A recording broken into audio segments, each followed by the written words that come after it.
Tripod, the official Trinity University Press podcast, invites authors, journalists, community leaders, and other guests to engage in exploratory, informative discussions on the subject of people, places, and the planet. I'm Lily Brennan, and welcome back to another episode of Tripod, the official podcast of the Trinity University Press. Joining me today is Joey Palacios, the engagement producer and intern coordinator for Texas Public Radio, to discuss the importance of public radio in creating an informed and connected community. Welcome, Joey. Hey, thanks for having me. Yeah, I'm so glad you're here. I know you personally because I had the great opportunity to work for Texas Public Radio as a newsroom intern in, what was that, like, I think my sophomore year, junior year? Yeah, time so flies. like a couple years ago. Yeah, I've already gotten the privilege to know a little bit about you. But if you could give our listeners just kind of a brief introduction to yourself and your background in news. Like, before I go jump into myself, one of the things when I talk about, I remember your first day, you were on air and just reading copy for our pledge drive. So you came in right out of the gate, ready to go.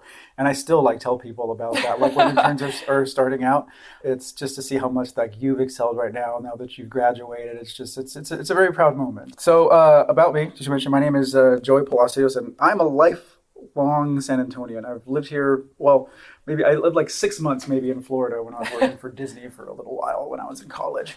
But now I've lived here my whole life. I grew up in the Northeast side, attended Roosevelt High School. After graduation, I did a little bit of culinary arts stuff. That's where I went to go work for Disney, realized I didn't want to cook for the rest of my life. Then I went to San Antonio College, did the radio, television, and film broadcasting program there. After that, I started working for KTSA 550 right after being at KSYM at SAC for 3 or so years. And now I've been at Texas Public Radio for almost 14 years. Wow. So it's just, you blink and then a decade goes by. Yeah. I'm a very proud San Antonian. I love my city so much. I mean, I'm from Chicago originally, and I feel like getting to be a part of Texas Public Radio early on in my journey of being a San Antonian, I think it was a great way to experience that because it did show me so many different sides of the city. I think not only all the events that go on, but the culture. I remember going to, what is it? It's the market area during Fiesta season. Yes. And getting to experience that, which is something so unique to San Antonio. But branching away from San Antonio, sure. You're talking about all these different things you were involved in prior to really committing to radio. What draws you to radio? So my whole radio career happened by accident. When I was in high school towards the time of when I was getting ready to graduate, I didn't really know what I wanted to do.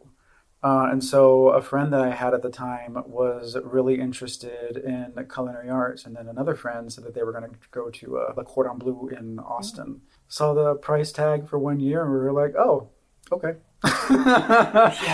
And then I found out that the St. Philip's College had a culinary program and started out with some of the basic culinary classes. I can't even remember some of the rubric names now, but so it was cool. Did that for about a year. Someone came into one of our classrooms and had talked about an internship program with Disney where you could go, they call it's the Disney College program, and it still goes on right now at Walt Disney World. I applied for it and I got in. I was surprised. So I spent probably about maybe 5 or 6 months in Orlando working at Epcot and the Magic Kingdom as doing food prep and stuff like that. It was a very, very cool experience.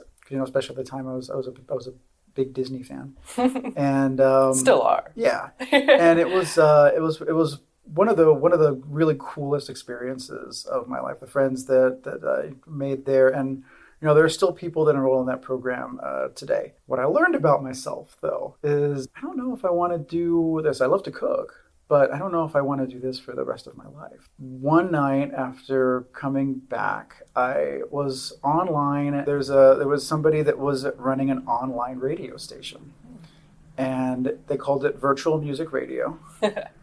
And I just tuned in, and I was like, okay, this is pretty cool. I started messaging the host, and I started being a DJ for virtual music radio. And so we'd play music, just talk about gaming and things like that. And I was like, well, this is kind of cool. I wonder if you can do this for a living. I lived right next door to KTSA over off of Eisenhower. And I found out that San Antonio College had a radio, television, and film program. I started with the radio classes like right away. And one of the things about SAC is it really does have a fantastic RTF program, because it throws you into all of the classes like right away. My first class was audio production. That same class, it would put you on air 1 hour a week. So live broadcasting was part of it. And I loved it. I started getting involved with KSYM more. It's a completely student-run station. In my involvement at KSYM was, getting to know the staff there, started volunteering more. I became the assistant music director and screening songs, and so that was one of the first things I was doing in my spare time, was going to screen music. And I started helping out also with some of the promotions. After I was promotions director, I guess for maybe about a year, I became the assistant program director and finally program director of the station. I loved it. And then the PR director at San Antonio College, Deborah Martin, I got to know her really well. And towards the end of my time at SAC, maybe my last semester, if I'm remembering correctly, Deborah had reached out to me and she said, hey, I was talking with Mark, and they're maybe looking for interns right now if you're interested in doing that. And I was like, absolutely. Yeah.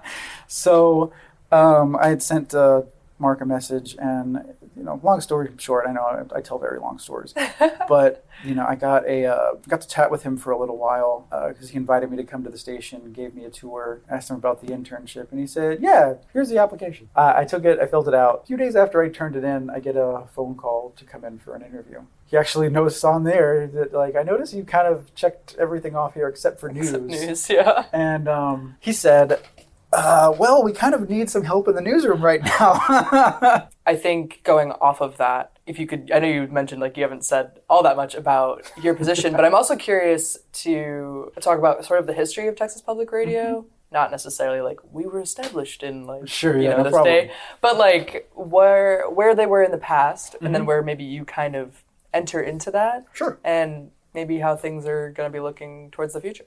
TPR started in the late 80s, and it really is, to me, a fascinating story. Because at the time, in 87, 88, San Antonio was the largest city in the country without a public radio station. Wow. And TPR was started by one of the same men who started NPR. Mm. We have his entire bio on our website as part of his obituary. So I would really encourage people to go read that about Joe Guathby and seeing how Texas Public Radio got its start and just the fascinating career that he had. TPR right now, we have about, I think, 6 or 7 stations. We have KSTX 89.1 here in San Antonio. We also have KPAC 88.3. KSTX is the news station. Mm-hmm. We bring in programming from NPR. We bring in programming from the BBC and American Public Media. So there's many different public radio programs that we broadcast and carry. There's Morning Edition and All Things Considered from NPR. We also have Marketplace from American Public Media. Then we have my favorite show, Wait, Don't Tell Me. It's a fun little news quiz. And we are almost entirely funded by the public. Mm-hmm. When you say that it's public radio, you are funded by the people that listen to the station. And in many cases, a portion of funding from the federal government. At least that's the case right now, as the day that we're recording this. There is a rescission package at Congress that has been sent by the Trump administration to remove about $1.1 billion in public radio funding. And while That federal portion of our budget is about 5% or so. For other stations, though, it's a much larger chunk. Right. And so it could be pretty devastating. And again, as we're having this conversation, Congress is actually supposed to vote on this rescission package, and we don't know what's going to happen yet. That vote is supposed to take place this afternoon.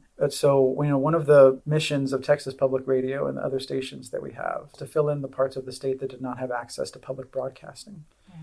Now, in our newsroom right now, I believe we have about 18 full-time staffers, if I'm counting correctly. And we cover beats primarily for San Antonio. We cover City Hall. We have our education reporter. We also have an arts and culture reporter, an investigative reporter. Our education reporters are City Hall reporters. I had been doing the City Hall beat for about 8 years or so. We also have Gabriela Alcorta Solorio. I'm so sorry I tripped over on Gabby. Because y'all were interning at the same time. Yes, we were. So Gabby is now one of our full-time reporters, covers military and veterans affairs and also public health too.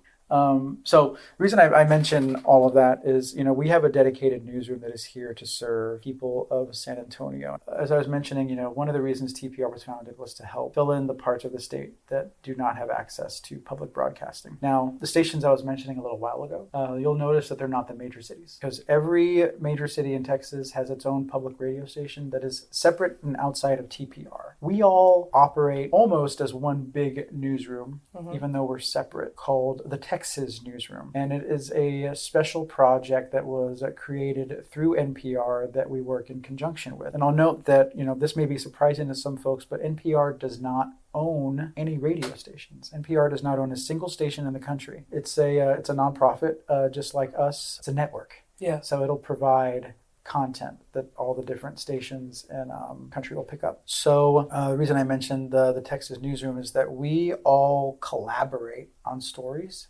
So we're not overdoing some of the work. So the Texas Newsroom has a state capitol reporter. Yeah. It also has its own managing editor. And then there's also a statewide newscast that's done 4 times a day using the stories that we're all sharing between each other.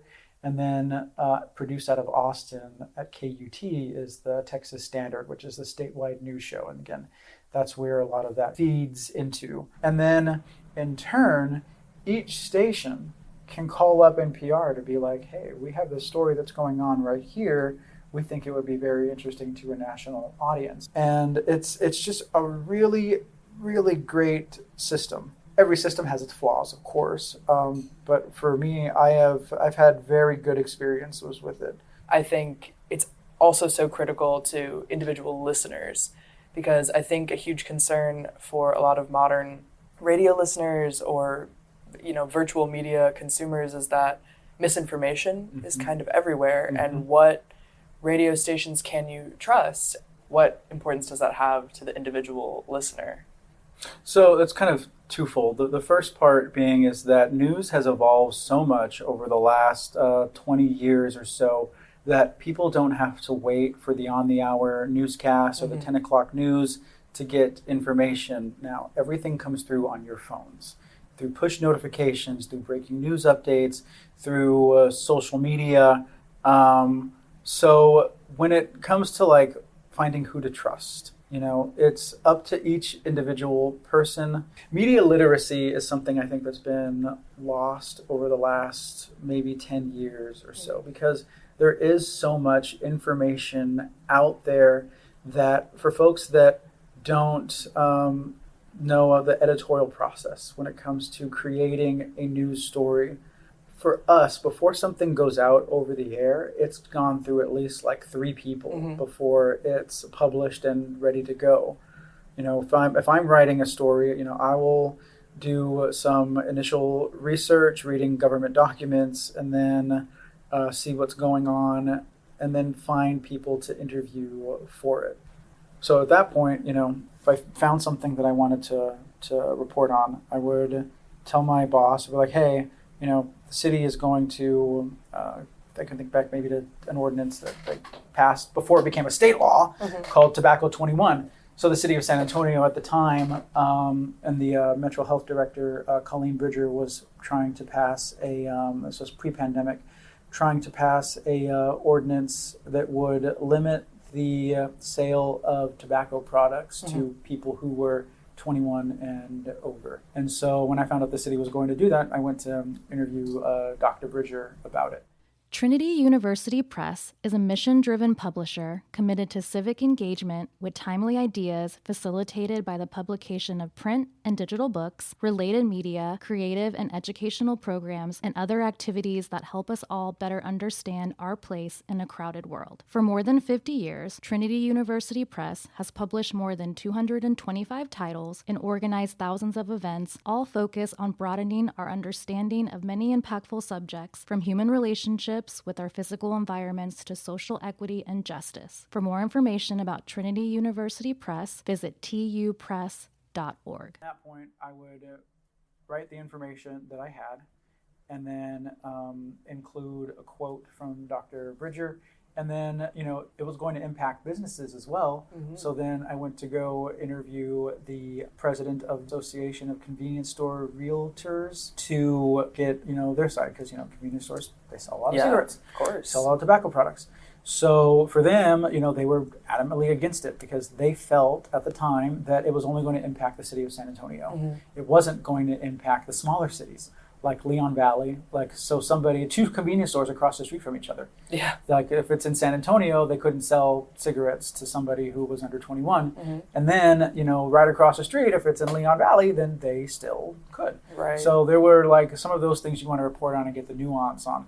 I know I'm going into a lot of detail about it, but, I would put that together. And then before that, before the public would see that, it would go through a couple of checks. So it would go through my editor. He would have some maybe extra questions about, what about this, what about that? And then depending on the story, if I need to go back, then I would go back and add additional information. Same thing on the broadcast. That's mostly for web. On the broadcast side, editor would go and review that. Before something goes on air and online, it's going through several checks to make sure, is all of this correct? Is this accurate? And that's part of the editorial process. Right. Earlier, it was talking about how you can make yourself an influencer on there and start getting your stuff out there, but you have to do so responsibly. Absolutely. Yeah. And so you want to have that check and that balance that I was just talking about. Even beyond the online and on air, we would create some of that same content and put out as reels. In covering stuff like that, we have to have a plan. You have to make sure that everything that's going to be in that story is accurate. Right. You have to get as many opinions as you can about how people feel about it. And so all of that coming together in a neat little package is what comes out of our station and then other news outlets across the country. One of the challenges that happens with the misinformation that you see out there, especially with a lot of the hyper-partisan political commentators that have their own YouTube channel, is the things that they're putting out there are not necessarily true. That it's trying to sway a point. I think just based on what you were just speaking about, you said that you were apologizing for being too nuanced. But I think one of the questions I have for this podcast was to kind of give a day in the life for you, which but I think you really did that well of just and I don't think it's too nuanced because getting that behind the scenes look that isn't glamorizing a day in the life of being the perfect day. But I think what you've shared is all the checks and balances that truly go into creating a piece of news that listeners who are funding Texas Public Radio can rely on and enjoy. If it's something they want to share with others and connect to their community with, or if they're looking for a way to inform themselves on the current unrest going on in San Antonio, but on even the complete other side of things, if they're just looking for community, looking to connect. I mean, at least for me, when I moved here, I was I feel I know nothing about this area, and I didn't know Southtown. I didn't know where to go for oysters. And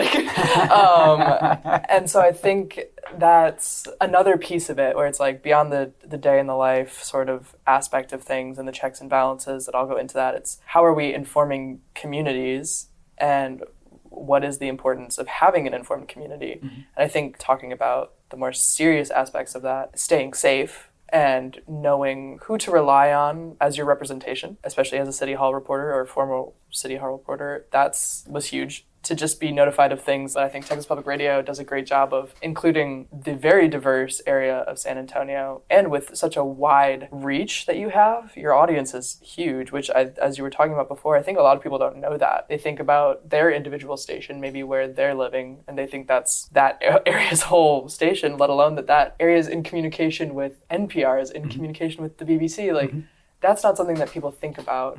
At least I certainly don't.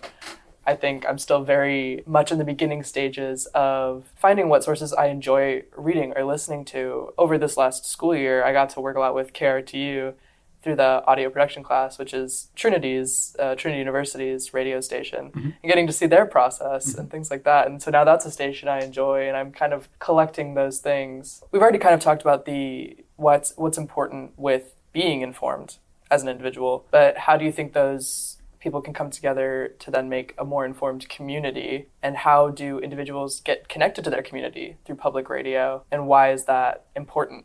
Okay. So, one of the things that I really love that TPR has been doing over the last few years, we're in this big building now in downtown San Antonio, because when TPR started, we were in an office tower way on the northwest side. We moved into our building in March of 2020. I think everybody remembers what was going on in March of 2020. So we moved into our building on March 2nd or 3rd, and then by the 20th, the city of San Antonio and pretty much of the country had started shutting down because of the pandemic. Now, once things had started to subside and it was safe to gather again, I think maybe a year after that, we started hosting different events at TPR's headquarters. I want to say most of these events are free to attend. Yeah. I think maybe there's a couple that there's an admissions charge. That's one of the ways of trying to build community, because now we have a series in person done every few weeks called Great SA, which talks about the different foods of San Antonio and the people that make those foods happen. Marian Navarro, one of our morning edition producers, she's hosted a few of those, and she does such an incredible job out of that. So is Jerry Clayton. We also do an event on Thursday nights during the summer called Summer Night City, and that is a showcase of local bands. But it's a community event that everybody is welcome to. There's vendors. It's just kind of like this little gathering point to meet, to not only listen to really great music, but also meet other folks that like and value public radio. Yeah. And we really do want to be like, San Antonio's community radio station. And, we're fortunate that a lot of people have entrusted that with us, especially those that are current members of the station. And when I say members, these are people that donate, as little as like $5 a month. And so we try to make donating pretty easy, whether somebody's going to give 5 or 10 or 20. It is a very unique funding model compared to the for-profit stations. And it's one of the things that I really value about public radio is that people that want to support it are supporting it. Yes. And the so many call it KPAC, which is our classical music station, and we're as far as I know, I believe the only classical music station left in San Antonio. And there are cities that don't have classical music stations anymore.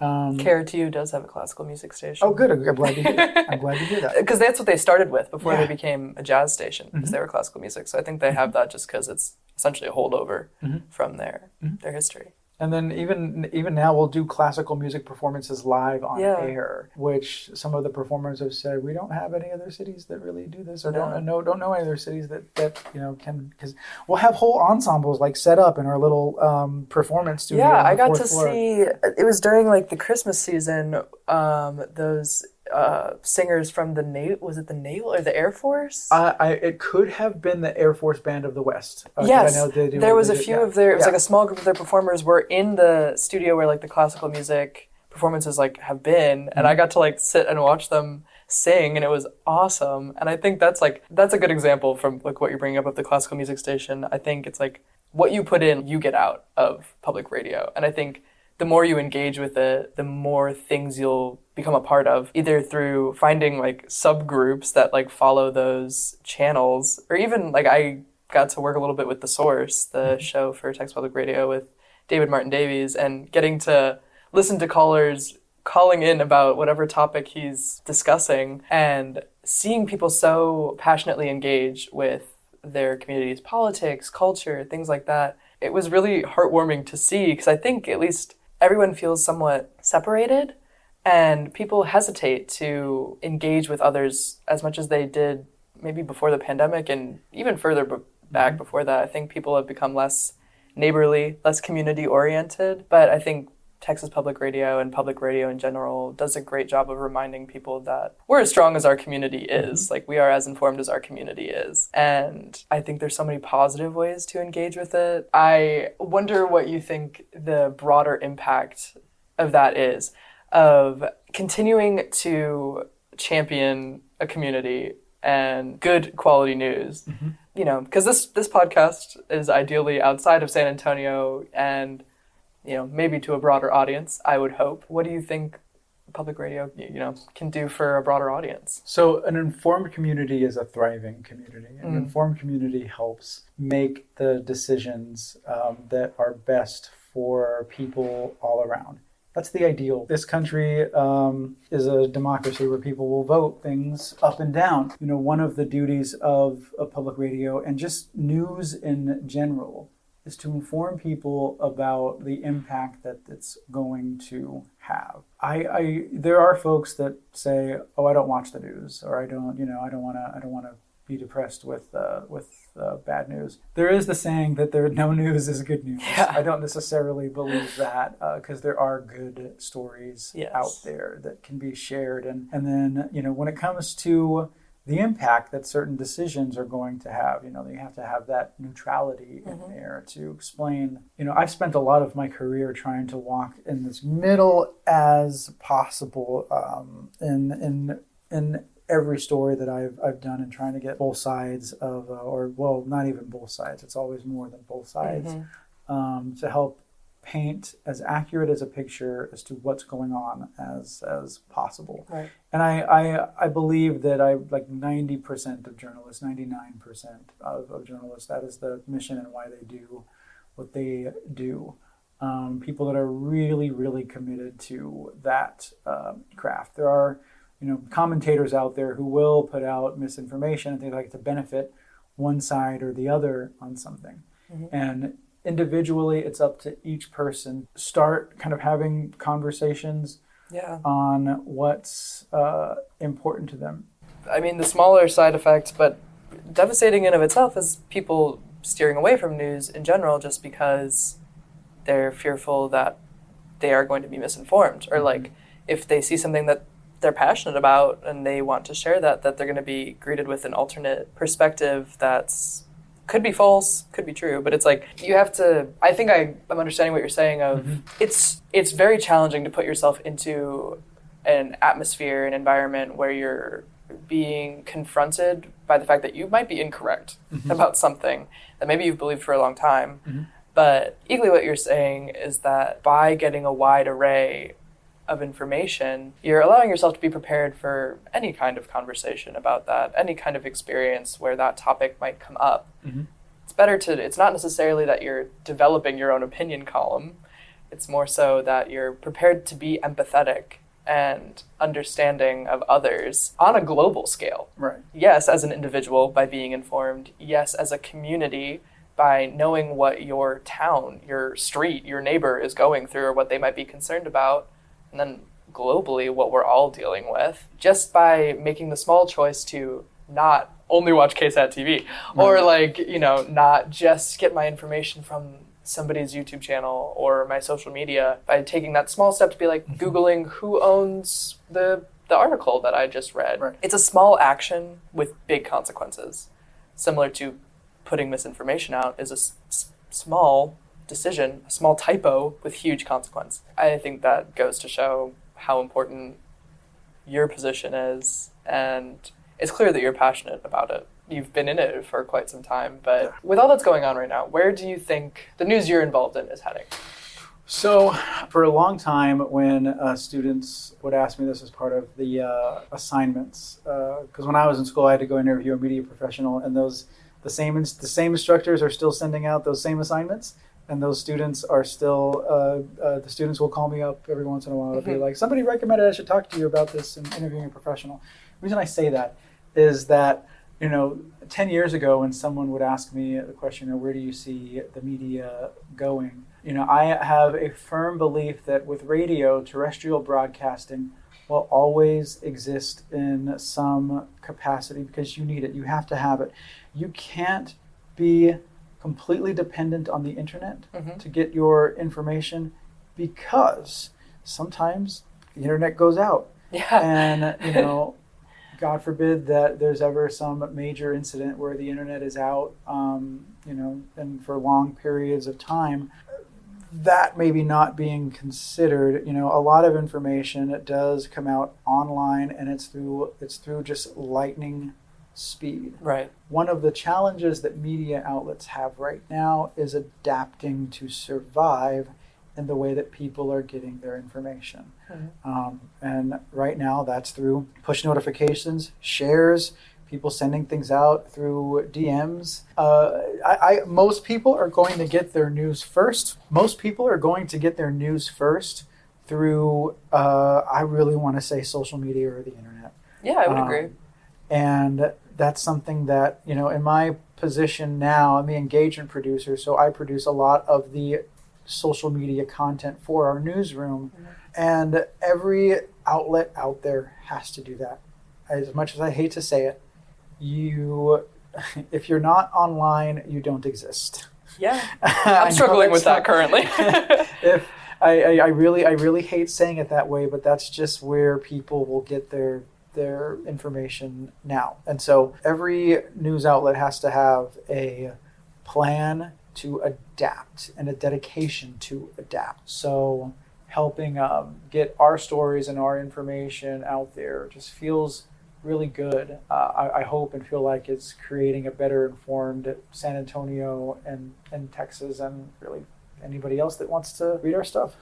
Yeah, I think that's a kind of a good take on the future of things. Of radio will be forever, but we have to work with the channels that people are using to get that out there. But thank you so much for sharing all your insights you brought today and offering these comments.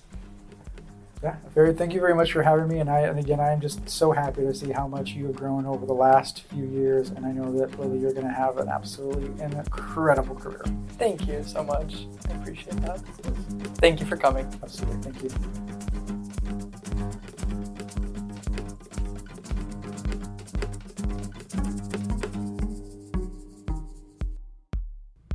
Thank you for joining Joey and I for another episode of exploring people, places, and our planet with Tripod. Come back soon.